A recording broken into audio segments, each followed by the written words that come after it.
राजकीय महाविद्यालय बूंदी बीए प्रथम कथा साहित्य के प्रिय विद्यार्थियों, हम कथा साहित्य के बारे में बहुत कुछ जान चुके हैं। कथा परंपरा क्या है, कहानी और उपन्यास में क्या फर्क है, ये भी आप जान चुके हैं।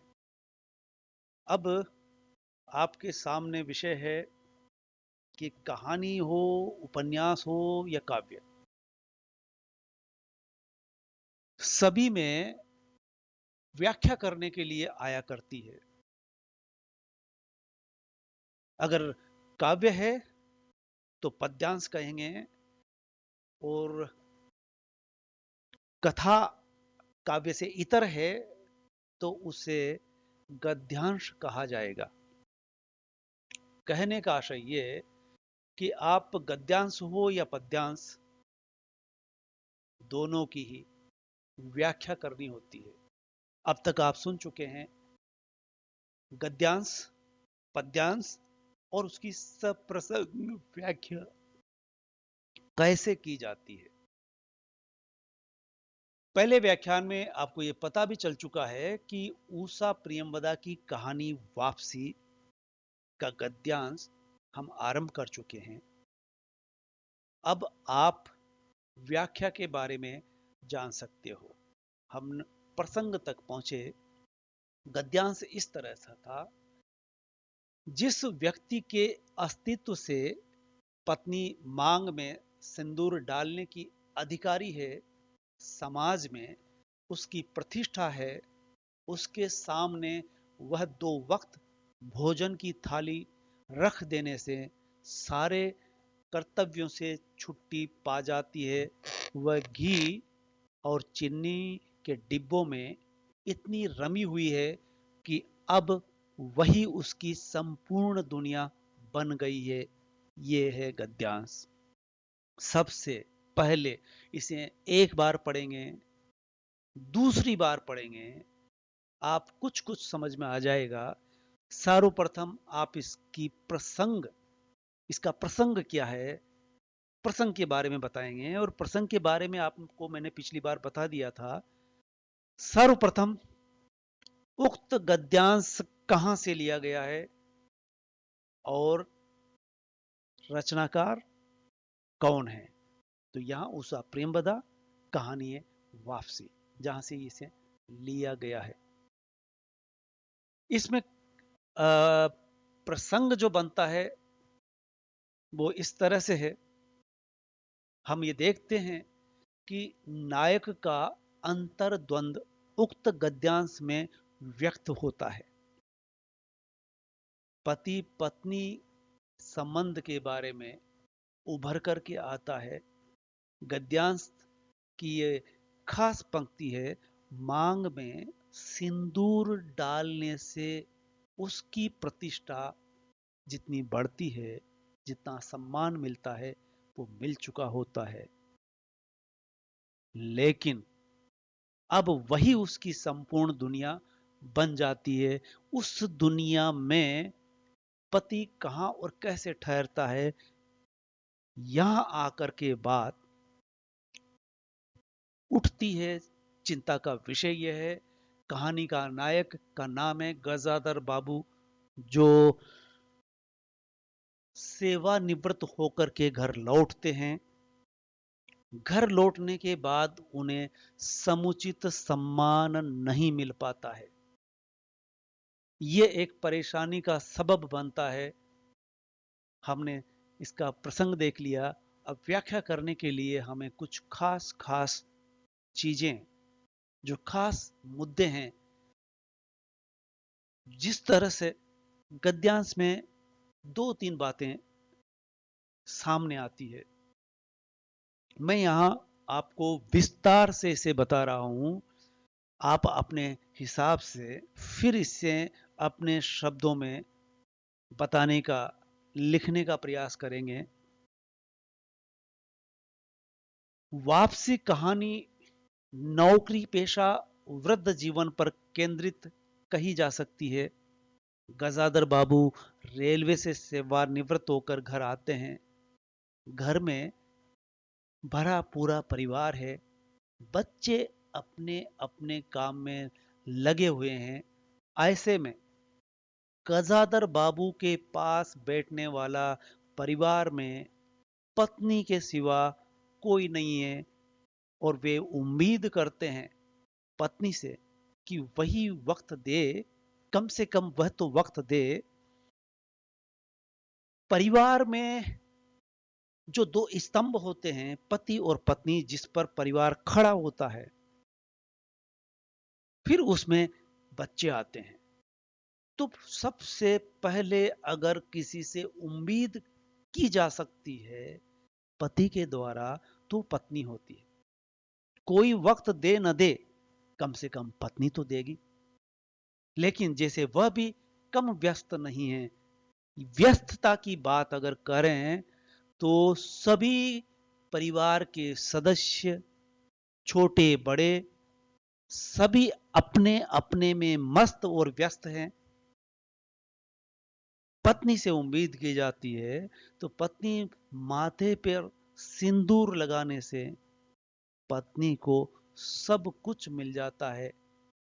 पत्नी की दुनिया बदल जाती है। उसे परिवार में उस सिंदूर लगाने भर से मान सम्मान समुचित रूप से मिल जाता है।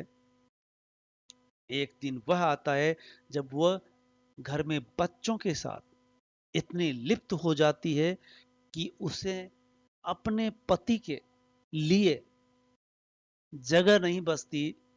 अगर पति में खालीपन भर रहा है, अकेला रह रहा है, तो पति के खालीपन का भी एहसास उसे नहीं हो पाता।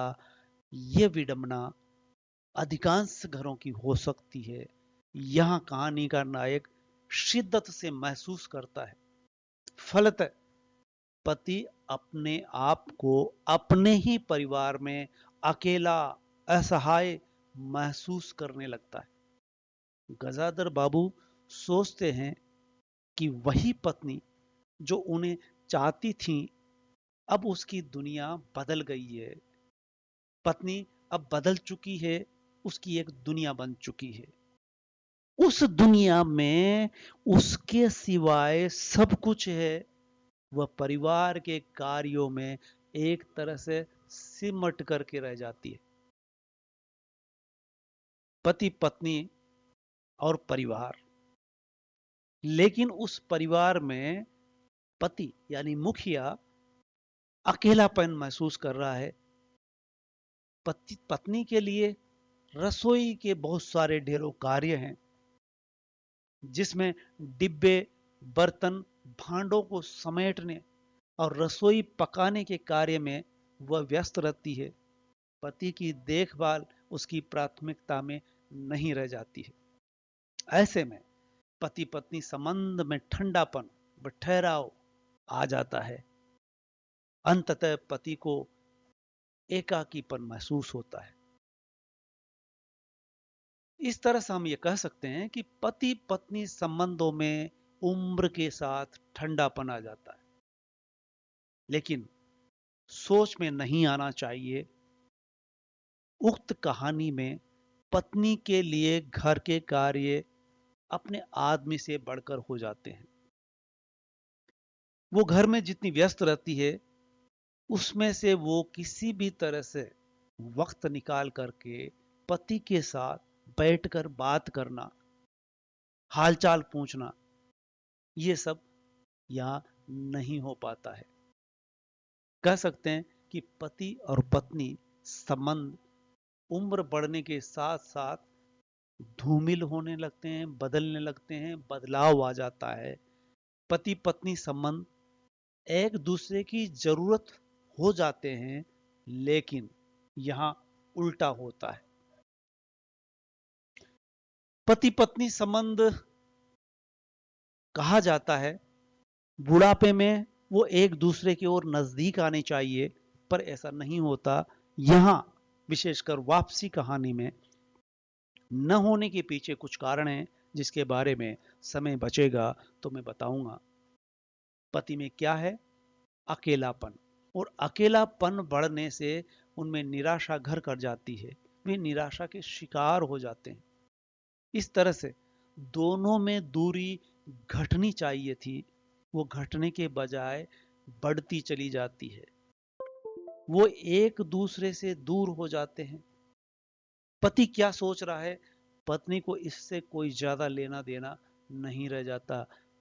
पत्नी अपने बच्चों में और अपने काम में पूरी तरह से तल्लीन हो जाती है। इस तरह से दोनों में दूरी बढ़ती चली जाती है। इस तरह से हम कह सकते हैं कि इस गद्यांश के द्वारा गजादर बाबू का वो मनोविश्लेषण किया गया है। उनके मन में क्या चल रहा है, वो ज्यादा कुछ नहीं बोलते, समस्या भी नहीं रखते। कुछ बोले हैं तो उसका प्रतिकार बच्चों के द्वारा अलग अलग रूपों में आता है, और उस प्रतिकार की बदौलत गजादर बाबू अपने आप में सिमट कर रह जाते हैं। फिर वो अगर अपेक्षा करते हैं तो किसी से करें, बच्चों से करें तो कह सकते हैं कि पीढ़ीगत अंतराल के कारण उनमें ज्यादा संवाद नहीं हो पाता है। संवादहीनता पुरानी पीढ़ी की नई पीढ़ी से बढ़ती जा रही है। ये समस्या इस कहानी में मुखर होकर के सामने आती है। जब कहा जाता है तो एक भारतीय संस्कृति में भारतीय नारी का रूप जिस तरह का बनाया गया है, वो टीका लगाती है, मांग में सिंदूर भरती है। टीका लगाना, सिंदूर भरना, ये सुहाग की निशानी है। सुहाग यानी पति, पति की उम्र की पूरी कामना करती है। कहा यह जाता है मनोवैज्ञानिक तौर पर कि पति पत्नी का संबंध चाहे जैसा रहे, लेकिन जो जो उम्र बढ़ती जाती है, नई पीढ़ी से उनकी द्वंद्व, उनका आपसी द्वंद्व बढ़ता जाता है, संवादहीनता बढ़ती जाती है। ऐसे में अगर किसी से ज्यादा नजदीकी हो सकती है तो पति और पत्नी, इनमें अंडरस्टैंडिंग बढ़ जाती है, समझ बढ़ जाती है। एक दूसरे की जरूरत क्या है वो महसूस कर सकते हैं। लेकिन गजादर बाबू, चूंकि गजादर बाबू के साथ ऐसा नहीं हो पा रहा है, तो उसके पीछे का कारण है। कारण क्या है ये मैं बता देना चाहूंगा। गजादर बाबू सेवानिवृत्त होते हैं। हर नौकरी पेशा एक दिन सेवानिवृत्त होकर के घर लौटता है, लेकिन कुछ नौकरी पेशा इस तरह के होते हैं कि वे साथ साथ रहते हैं, सेवानिवृत्त होते हैं, सेवानिवृत्ति से पहले भी परिवार के साथ होते हैं। लेकिन यहां गजादर बाबू की नौकरी की प्रवृत्ति जिस तरह की है, उसमें उन्हें परिवार से लगातार दूर रहना पड़ता है। और जैसा कि कहानी की शुरुआत में कहा दिया गया है, आप समझ गए होंगे, और मैंने पहले भी कहा कि आपको सबसे पहले कहानी पढ़ लेनी चाहिए। एक बार नहीं, दो बार नहीं, 3 बार पढ़ो, 5 बार पढ़ो। पढ़ने की कोई बंदिश नहीं है। कहानी और पाठक के बीच में तीसरा कोई नहीं आ सकता। आप जितनी बार कहानी को पढ़ेंगे, कहानी समझ में आएगी। कहानी खुद ब खुद बोलेगी, खुद बताएगी कि कहानी में क्या है। गजादर बाबू बता रहे हैं कि उनकी परेशानी क्या है। आप शुरुआत में देखते हैं गजादर बाबू कहा करते थे जब वो नौकरी कर रहे थे रेलवे में, कि एक दिन वो आएगा जब मैं घर में रहूंगा, परिवार के साथ रहूंगा, और वो सुख कैसा होगा। वो जो अकेलापन यहाँ है, परिवार से दूर रहने का दुख दर्द जो उन्हें महसूस होता है, वो बयां करते हैं। पाठक उनकी इस ख्वाहिश को पूरी होते हुए देखना चाहता है, और पाठक में जिज्ञासा बढ़ जाती है जब गजादर बाबू ये कहते हैं कि एक दिन मैं अपने घर जाऊंगा, परिवार के साथ रहूंगा। और जब वो कहते हैं कि मैं कितना खुश रहूंगा जब मैं परिवार के साथ तो होऊंगा, जो दूरी अब तक मैंने काटी है, ये सोच सोच के कि एक दिन वो आएगा, जब नौकरी करते करते लंबे समय तक उनका विछोह मैंने भोगा है, दूरी भोगी है, बच्चों का प्यार, पत्नी का, उनके साथ बैठकर खाने का, वो सब मुझे नसीब होगा जब मैं घर लौटूंगा। लेकिन घर लौटते हैं तब वो एक दूसरी समस्या का सामना करते हैं। परिवार के सदस्य, पत्नी भी, इन सब से दूरी उनकी उसी तरह से बढ़ जाती है कि लगातार दूर रहते रहते जब वो आते हैं तो एक तरह से ऐसा लगता है कि घर के मुखिया की जरूरत घर को नहीं रह गई, बच्चों को नहीं रह गई, यहां तक कि पत्नी को भी नहीं रह गई। इस तरह से वो अपेक्षा करते हैं पत्नी से, तो वो महसूस करते हैं कि उसे तो समग्र सम्मान मिल गया समाज से, परिवार से, लेकिन ये मुझे किस तरह से, ये मेरे पास नहीं बैठती, मेरे बारे में नहीं सोचती। इस विडंबना की और इस गद्यांश में बताया गया है। विशेषकर हम व्याख्या कर लेने के बाद इसमें जो विशेष लगता है उसको हाईलाइट करेंगे। जैसे पति पत्नी परिवार की इकाई है, जो यहाँ खंडित होती नजर आ रही है। बुजुर्ग होने पर पति पत्नी एक दूसरे की जरूरत बन जानी चाहिए, जो यहाँ नहीं हो पाया। लेकिन सोच बदलने पर दोनों में दूरी बढ़ जाती है। ये अंतराल यहाँ शुरू से रहा, और जब दूरी, पहले दूरी भौतिक थी, अब भावनात्मक दूरी हो जाती है।